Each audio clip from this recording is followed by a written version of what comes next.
The 씁니다 form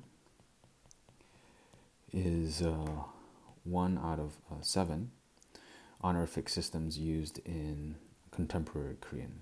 It's called 현대 국어, which I'll say contemporary Korean.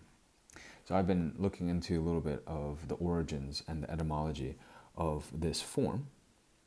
And the question is, when I do find out the origin or the etymology, does it help me understand this usage better? And so here is what I found so far. And so I found that the 씁니다 form is a combination of 3 elements that has then since merged into 2 elements. So the first element, which is the same, is you have the verb and the verb stem. And in the older form, this is the original form, you have something called the object honorific suffix. This is something added to the end of a verb, which then is used to show honor to the direct object or to the indirect object. And so an example would be if you gave something to somebody, for example, older, like giving a present to your grandfather. So you can say 할아버지께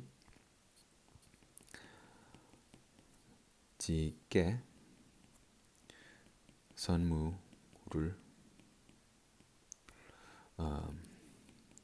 드렸다. And so here is you have a honorifying marker particle as well as a honorific verb. And then you also do this if it's the direct object, such as seeing your 할아버지. Say 할아버지를 뵈서 기뻤다.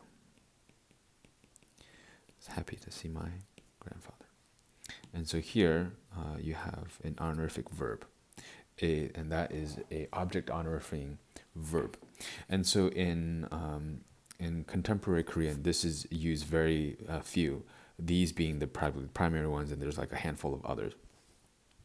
However, this form was used in Middle Korean, which is about like 400, 500 years old, and became obsolete. And so what was interesting about the suffix was that it was productive, or that you can use it in kind of endlessly. So if you had a verb like 주다, right, you could have it be 주섭다, or if you have a verb 보다, the see, and then you can just do 보섭다. So you can create as many versions of this as there are verbs, while in kind of modern Korean, this is non-productive. And then the third element is, let me move this over here, is the base ending. This is the honorifics, and this is used in what you call pre-modern Korean, which is called 근대 국어. So in 근대 국어, there were 2 systems, not 7 in the contemporary system. And so in the honorifics for declarative sentences, in the present tense, you have this ending called 니다. And then for the interrogative type 1, you have 니이까. And this is a yes-no question. And so you would add this into the end of verbs, like 하다, for example. 하니다, and then 하니까. And so this is used when speaking to someone that is maybe of a higher status, social status, age, etc. And so what's interesting is that compared to the modern Korean system, there were only 2. So it's like since that time, about 200, 300 years ago, the Korean honorific system has developed.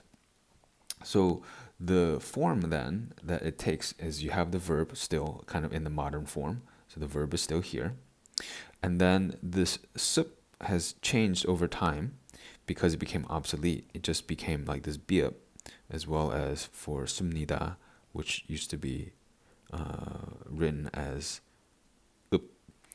And then and it merged, plus with this became contracted to ni da, and this got contracted to ni ga, right, with the shit and then the gyuk intensifying, tensifying. So then you get this form. So it merged into two. So you have verb plus, and this part, sum ni da, or you have the sum ni ga. And so what's interesting is if you look at this form, what we have now, let me just organize this a little bit better, clean this up, ni da, or let's just do ni da.